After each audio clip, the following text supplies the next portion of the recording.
If you followed the MFN during this Marist College football season, you got to know the Red Foxes on and off the field.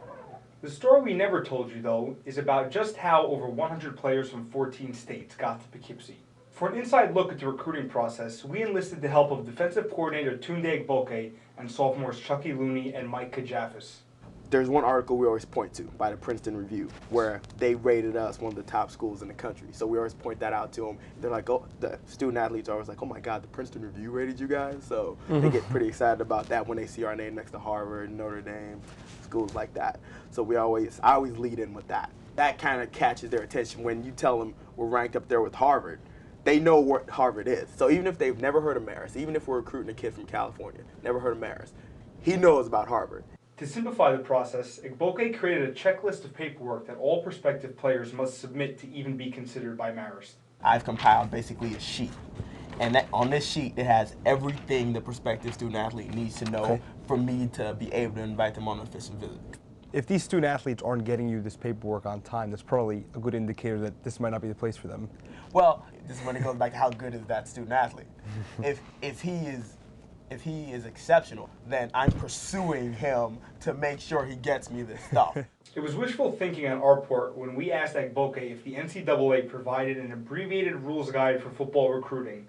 All the old standards apply, such as no contact with a player before the summer of their senior year and designated dead periods. But the rulebook has now expanded to include social media, such as Facebook and Twitter. Because of the growth of social media, coaches I'd say up until last year, maybe the year before, weren't really sure what the rules were until the NCAA brought the hammer down and said, you can't do this or that. Head coach Jim Parody has 9 coaches on his staff to deal with recruits, watch their films, and plan visits. I spent some time with Kajafis and Looney to get a feel for why they chose Marist. Kajafis hails from Ohio, while Looney is from Florida, 2 hotbeds of high school football. Each player was recruited by FBS schools, yet they chose Marist. Why? When I got here, it's just like everyone was so close. Like, it was just so like tight-knitted, and I liked the environment, you know? And I found out how great, like, academically the school was. It was always like, I always told my parents, it's just been my whole life, like, you guys have provided for me. You know, I knew you guys wouldn't have the money to go ahead and pay 4 years of college for me, so I always told them, like, all the time and effort you put into me playing sports is going to help me get the best education I could possibly get. Now, the Pioneer Football League is a non-scholarship national conference, but in what ways do players actually receive financial aid in any capacity, help to pay for school? Okay, well, we do offer grants.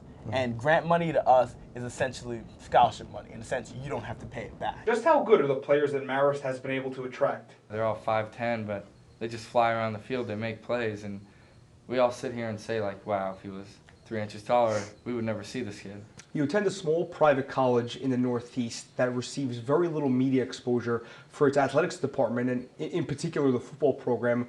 Why did you choose to attend Marist? I mean, it's hard to say. I personally, like I said, it's big boy football. I mean, it's a job day to day. You don't do the right thing, they're going to find another person. I'm sure how it is in D1A.